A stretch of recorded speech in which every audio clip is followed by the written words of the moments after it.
Shalom, perkenalkan nama saya Reni Sandi Donalo dari kelas C Pendidikan Agama Kristen.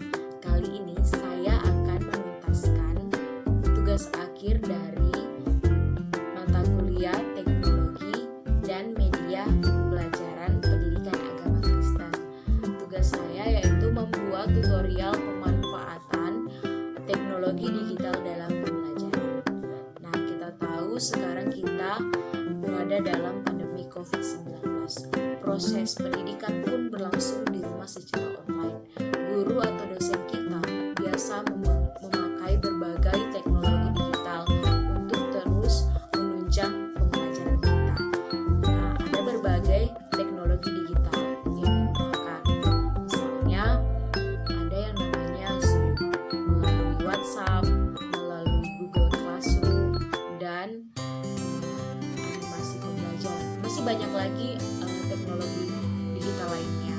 Nah, kali ini dalam video ini saya akan membuat tutorial khususnya.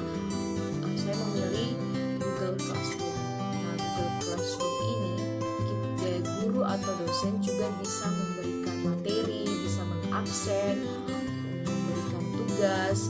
Siswa juga bisa mengirim tugas tanpa menggunakan kertas.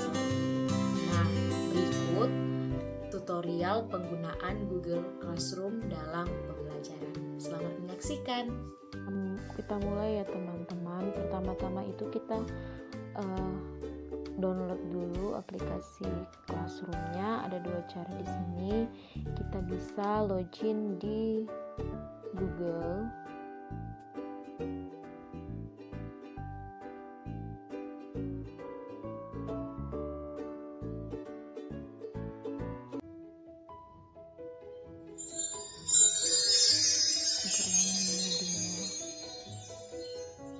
Sabar bersama.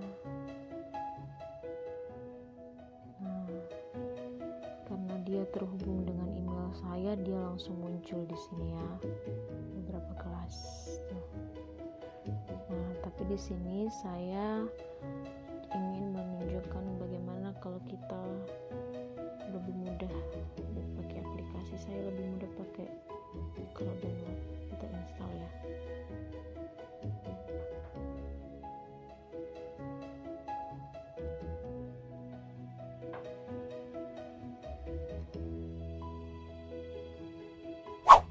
Sudah selesai installnya, kita buka.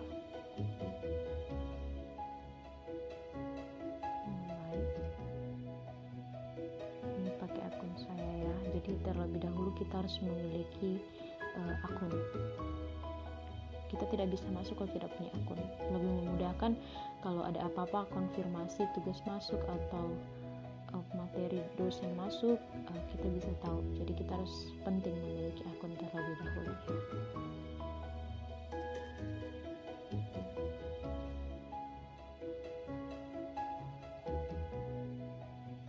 Nah, karena saya sudah terhubung, dia langsung terhubung secara langsung.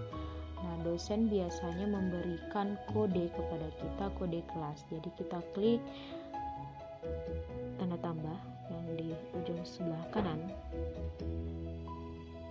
Gabung kelas, di sini ada buat kelas, gabung kelas, karena di sini kita sebagai siswa atau mahasiswa, kita klik gabung kelas. Nah, di sini kita masukkan kode. Nanti kalau kita sudah masukkan kode, misalnya ya, kita klik gabung. Nanti kita langsung tunjukkan di sini profesi keguruannya. Terus sudah ada tugas-tugas, komen-komen, semua ada. Di sini ada forum, tugas kelas, dan anggota. Nah, forum ini semua yang masuk tugas-tugas kelihatan. Perbincangan juga ada. Secara umum ya, ada juga secara pribadi. Ini ada tugas, semua tugas ada terlihat di sini. Dan dilihat postingannya kapan itu, ada tanggal, batas pengumpulan juga ada. Jadi itu ada semua ya, sangat jelas, ada keterangan di bawahnya. Nih, ini kita bisa melihat teman-teman kita yang sudah bergabung. Biasanya ada double akun yang masuk. Jadi biasanya dosen meminta untuk memberitahukan yang mana yang aktif. Jadi memudahkan proses pembelajarannya ya. Nah, di sini pertama-tama kita bisa komentar kalau misalnya ada tugas yang menurut kita kurang jelas, jadi kita bertanyakan. Nah, yang pertama ini saya lihatkan dulu. Di sini ada dosen saya mengirimkan satu tugas, yaitu video di YouTube. Dia sudah membuat tugas materi di sini dan beberapa materi. Kita lihat ya. Nah, ini dia memberikan tugas. Jadi di dalamnya itu ada materi dan ada juga tugas. Jadi nanti di deadline-nya itu ada batas pengumpulannya. Nah, ini yang tugas, ada soal tadi di dalamnya. Kita swipe up, tarik ke atas. Ini secara individu ya. Nah, ini saya sudah kerjakan di laptop dan filenya saya masukkan di HP. Caranya itu tambahkan lampiran. Nah, itu berarti tambahkan tugas kita yang ingin kita kirimkan. Nah, kita klik itu, tambahkan lampiran, kita klik file, lalu kita cari WPS. Nah, HP Android sekarang itu penyimpan dokumen bisa di sini. Kita cari tugasnya, misalnya ya.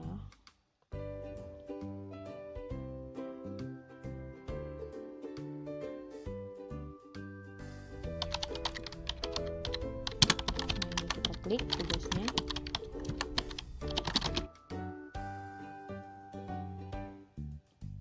Agak lama ya. Nah, kirim ulang atau dia biasa kirim. Jadi kita kirim, nanti di situ ada keterangan kalau terkirim ya. Kalau misalnya deadline-nya tidak sesuai, dia akan memengaruhi juga sepertinya nilai kita kalau mengirim di luar batas yang sudah ditentukan. Nah, di sini yang komentar pribadi, jadi teman-teman kita yang lain tidak bisa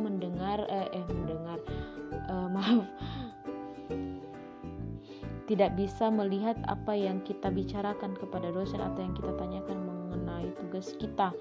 Nah, ini hapus ya. Nah, di sini beberapa hari kemudian dosen saya memberikan penilaian. Jadi nilai saya itu 80 dari 100. Biasanya nilai ini berada di pojok sebelah atas, sebelah kanan, dan biasa juga pojok di bawah sebelah kanan juga. Jadi kita bisa melihat nilai kita ya. Nah, lalu di sini ada rata-rata kalau yang tugas di profesi keguruan ini melalui YouTube ya. Ini kita juga biasa bisa absen. Di sini absen tergantung dari dosen itu. Bisa kita juga lewat WA absen, bisa juga lewat Google Classroom. Kalau kita mau absen di dalam Google Classroom, dosen kita akan memberikan link absen. Jadi kita klik di situ, ada keterangan hadir, ada. Jadi kita bisa absen dimanapun dan kapanpun. Memudahkan sekali Google Classroom ini ya. Tugas berikutnya. Nah, di sini beda lagi. Di sini kita bukan mengirim file, tetapi kita menjawabnya secara langsung di sini. Nah, kita menjawab secara langsung, jadi kita ketik saja semua ini, jawaban dari soal ini di atas. Nih, saya sudah jawab ya. Nah, kita bisa juga melihat, kita tidak bisa melihat jawaban teman-teman kita kalau kita tidak mengirim tugas kita terlebih dahulu. Lihat jawaban teman kelas ini. Nah, ini kita bisa lihat siapa yang sudah mengirimkan tugas. Ke bawah ini sudah ada. Jadi ketahuan, kita bisa melihatnya setelah kita mengirim tugas kita. Sementara yang belum kirim tugasnya. Nah, di sini langsung ada nilainya 85 dari 100. Jadi nilai saya itu 85. Ini di sini ada keterangan kerjakan dan kirim dalam bentuk file Word terakhir tanggal 31. Jadi di sini ada deadline-nya. dia bilang pakai Word, tapi di sini kita langsung jawab. Awalnya memang pakai Word, tapi kita kita salin di papan keyboard, jadi langsung terkirim nih. Nah, yang tadi ada yang pakai file kirimnya, ada juga yang langsung jawab. Ini ada, nah itu ya tadi ya. Ini ada bisa komen secara umum, kita di sini tambahkan komen kelas di situ ya. Nah, misalnya di sini ini UAS, ini juga sudah. Ini tugas kita kalau terlambat, kalau sudah ditetapkan jam sekian terakhir, pasti itu akan otomatis ketahuan. Nah, diserahkan terlambat diselesaikan. Nah, ini saya terlambat mengirimkannya.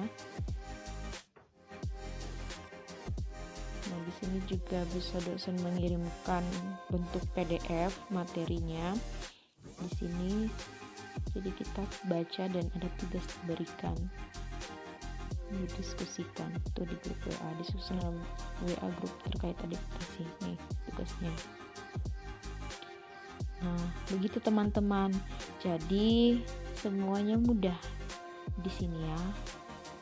Tidak ada yang sulit, semua mudah. Kita bisa lihat kelas mana saja yang sudah kita bergabung, dan semuanya harus kita perhatikan. Konfirmasi akan selalu masuk melalui email kita. Jadi dengan email kita sendiri secara pribadi, kita tahu apa yang perlu kita kerjakan, apa yang sudah diberikan oleh dosen kita. Jadi proses pembelajaran melalui Google Classroom ini mudah, apalagi untuk kondisi saat ini kita tahu bahwa kita belajar secara online. Nah, ini salah satu aplikasi yang memudahkan kita. Terima kasih, semoga bermanfaat. Nah, kita sudah melihat bersama bagaimana cara menggunakan Google Classroom. Sangat mudah kan teman-teman? Jadi tetap semangat, tetap rajin belajar walaupun di tengah pandemi COVID-19 ini. Semoga dari video tutorial yang saya berikan bisa bermanfaat bagi kita semua. Terima kasih.